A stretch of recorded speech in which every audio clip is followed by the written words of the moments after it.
결혼기념일이 없는 10년차 세미 노부부입니다. 오늘은 결혼해도 외롭다는 기혼자들이 왜 그런 외로움을 느끼는지 얘기하려고 한다. 그 얘기를 하기 전에 그놈이 그놈이다 라는 말부터 진지하게 파헤쳐 보는 게 순서다.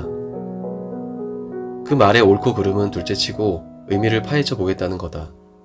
남자의 도 같은 것 마냥 마치 안 만나본 종류의 남자가 없는 것 마냥 그놈이 그놈이더라 하고 말하는 사람이 있다. 반대 성별도 마찬가지다. 그는 그렇게 여러 남자들을 만났어야 할 정도로 공허함이 크고 그렇게 여러 남자들을 만나는 동안 유사한 경험을 반복했을 만큼 변함없이 똑같은 자세와 습관 속에 갇힌 한마디로 고집스럽고 자기 성찰이 더딘 사람이다. 사람이 다 똑같을 순 없다. 물론 같은 문화권에서 태어나고 성장한 사람들 사이에 유사점이 있을 수 있지만 똑같은 사람은 있을 수 없다. 공허함이 너무 큰 사람의 경우 상대방을 생각하는 일보다 내 공허함을 채우는 일이 더 중요하고 시급하다. 그 시급한 일을 처리하기 위해 자기도 모르게 상대방을 수단으로 대한다. 나의 비어있는 곳을 채울 수단 말이다. 그러다 보니 상대방 입장에서는 존중받는다는 느낌을 전혀 가질 수 없다. 상대방을 향한 내 공허함을 채워달라는 요구는 간접적일 수도 직접적일 수도 있다. 대놓고 조르고 떼쓰는 직접적인 방식을 사용하는 사람은 그렇게 어린아이 같은 행동 때문에 상대방이 질려서 자기를 떠나가는 한두 번 쓰라린 경험을 통해 금방 자기 성찰을 할 수 있기 때문에 웬만해서는 같은 실수를 반복적으로 저지르지 않는다.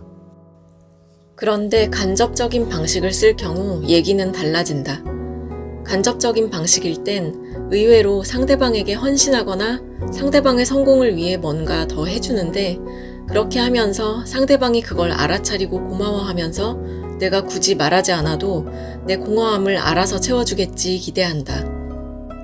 헌신할 때는 자기가 대가를 바란다는 사실을 의식하지 못할 수도 있다. 그런 방식으로 상대방을 대한 뒤 무의식 중에 원했던 대가가 돌아오지 않으면 상대방에 대한 실망의 깊이는 더 깊어진다. 이 실망이 바로 대가를 원했다는 강력한 증거다. 이런 일이 여러 사람을 거치는 동안 반복되면 그게 자기 성찰로 이어지기보다는 마치 세상 다 산 사람처럼 체념하며 그놈이 그놈이라는 말을 하게 되는 거다. 공허함이 큰 사람들 중에는 성장 과정에서 부모의 사랑을 얻으려고 애써야 했지만 기대했던 것만큼 사랑받을 수 없었던 경우가 있다. 여기서 말하는 사랑은 대단한 과보호를 뜻하는 게 아니라 그냥 한 번 더 바라봐 주는 거, 필요한 결정적인 순간에 곁에 있어주는 거, 여유가 있다면 한 번 더 만져주는 거, 그런 거다.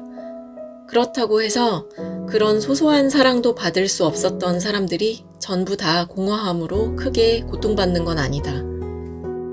자기만의 삶의 전략을 찾은 사람이라면 공허함의 늪에 빠져 고통만 받고 살지 않는다. 정신분석학자들은 공허함을 상실감이라고 하는데 이건 뭔가를 잃어버렸다는 의미고 모든 사람들이 태어나면서 자기랑 한 몸이었던 엄마와 분리되기 때문에 상실감을 가지고 있다고 한다. 그러니까 정도의 차이가 있을 뿐 우리는 누구나 공허함을 가지고 있다. 그 공허함을 채우려는 시도가 사람을 수단 삼아 일어날 때 실패할 확률이 큰데 그 이유는 내 엄마를 대신할 수 있는 사람이 이 세상에 없기 때문이다. 누가 나를 낳은 엄마라는 존재를 대신할 수 있을까? 대체 불가능하다. 그렇기 때문에 공허함을 부정하고 급하게 채우려는 시도를 하기보다 엄마와의 분리로 생긴 공허함을 먼저 받아들이는 게 순서가 아닐까 생각해 본다. 공허한 건 자연스러운 일이라는 인정 말이다. 그리고 나서 누군가를 사귀고 결혼을 한다면 상대방에게 거는 기대가 지나치지도 않을 테고 크지 않은 기대만큼 실망도 크지 않을 거다. 오히려 상대방이 기대 이상으로 느껴질 수 있다. 레미제라블로 유명한 프랑스의 낭만파 작가 빅토르 위고는 사랑에 대해서 우주를 한 사람으로 축소시키고 그 사람을 신으로 확대시키는 거라는 말을 남겼다고 한다. 나는 결혼 생활 도중에 빅토르 위고가 남긴 이 말을 실감하게 됐다. 난 개인적으로 내 남편에게서 엄마의 기운을 느낄 때가 많다. 내 남편의 성별은 남자다. 그래서 내 남편이 내 엄마를 대신할 수 있을 거라는 건 전혀 기대한 적 없지만 점심시간에 남편에게서 밥 챙겨 먹었는지 묻는 문자나 전화를 받을 때 겨우 한 문장인데도 그 말에서 밥 챙겨주는 엄마의 기운이 느껴진다.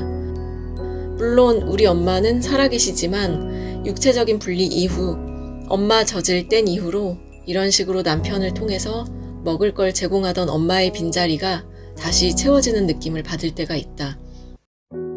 꼭 남편이 아니어도 나한테 식사했는지 물어보는 사람들은 있지만 남편처럼 규칙적으로 묻는 사람에게서 엄마 같은 돌봄이 이루어지는 걸 느낀다.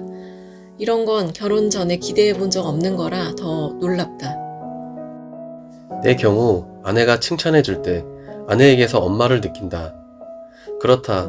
나는 칭찬이 고픈 사람이다. 내 공허함은 그런 거다. 나에게 기대하는 거 없이 나의 작은 일에도 좋아해주는 아내의 반응은 마치 어린애가 똥을 싸도 박수치는 엄마의 반응이랑 비슷하다. 어린 시절 이후로 잘한다는 말을 언제 들어봤나 싶은데 이 나이에도 잘한다, 고맙다 소리 듣고 내가 이렇게 좋아할 줄은 나도 몰랐다. 세상 사람들을 다 똑같은 그놈으로 분류하기 전에 우리는 상대방에게 내 공허함 채우기를 요구하는 게 정당한지 생각해 볼 필요가 있다. 그래서 결혼 전이든 결혼 후든 관계없이 내 공허함을 다루는 나만의 장기적인 전략이 필요하다. 그게 취미생활일 수도 있고 특기일 수도 있다. 결혼했는데 더 외롭다는 사람들이 있다. 결혼을 통해서 자기도 모르게 엄마 뱃속으로 드디어 다시 들어갈 수 있을 것 같은, 드디어 다시 어떤 존재와 한 몸이 될 수 있을 거라는 환상에 빠져 있으면 더 많이 외로울 수 있다. 그 상태로 그놈이 그놈이라고 한다면 그 얘기는 들어주기 어렵다. 모든 의견이 일치하는, 나와 모든 생각이 같은, 나와 너의 경계를 알 수 없는 사람과 함께하는 건 엄마 뱃속에 있는 태 하나 이룰 수 있는 일이다. 우리는 성인이 돼서도 엄마 혹은 모성을 이토록 그리워한다. 결혼 상대자나 배우자에게서 모성을 조금이라도 발견할 수 있다면 공허함을 안고 사는 우리에게 그건 행운이다. 그 행운에 만족하지 못하고 상대방에게 나와의 완벽한 일치를 요구하고 싶다면 아직은 자신의 공허함을 받아들일 수도 없고 그걸 다룰 줄 모르는 상태니 결혼은 미루는 게 낫다.